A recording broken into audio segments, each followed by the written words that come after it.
Escribí en Berlín el monólogo que pone voz a Eva Braun en el año 2000.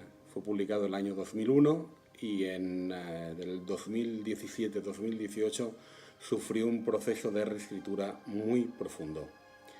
Ese proceso de reescritura solo fue el primer paso para que Lluís Fornés se hiciera cargo de la dirección y luego encontráramos, por fortuna, a una actriz como Laura Salido que pone a Eva Braun donde todos la hubiéramos querido ver.